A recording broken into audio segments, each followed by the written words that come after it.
Gusti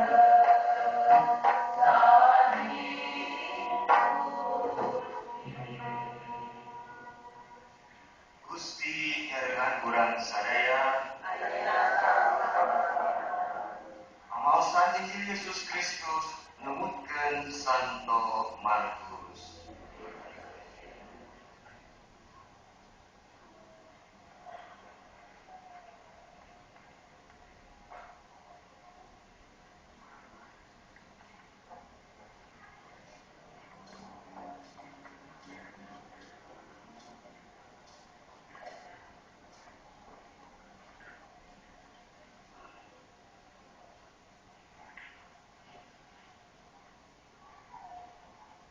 Jawa Korea kacida sebenarnya kabarandungan kasauran Yesus teh.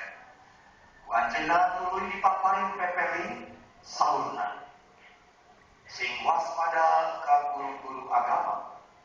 Karesepna ngeliling di pasar-pasar make jubah nangsan.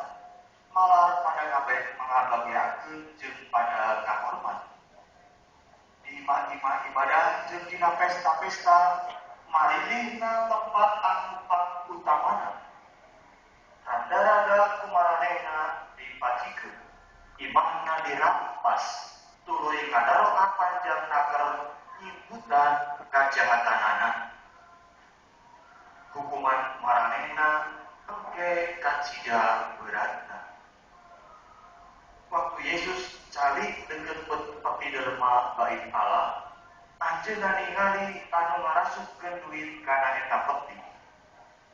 Loba anu baleunghar marerena teh galede. Tuluy aya hijirana miskin ngasupkeun dua duit tambaga, duit receh anu pangajina panghandapna. Yesus nyaur murid-muridna tuluy sasauran.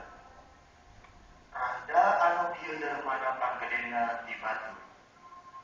Sabab nu sejen mah dermana lantaran duitna leuwih. Ari randa nu dieu mah sanajan kacida miskina merena teh sakabe kabogana. Pikeun kaperluan hirupna teh diasupkeun kabeh kana ieu peti. Begitu dawuhan Gusti Allah.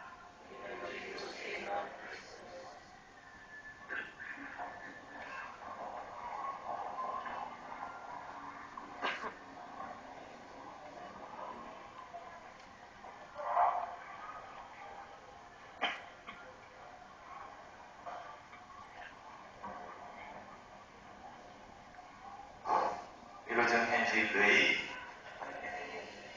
Bapak Ibu, para wali, anu saha anak-anak, anu geulisna, anu kasepna. Dinten ieu hari ini ada suasana yang berbeda.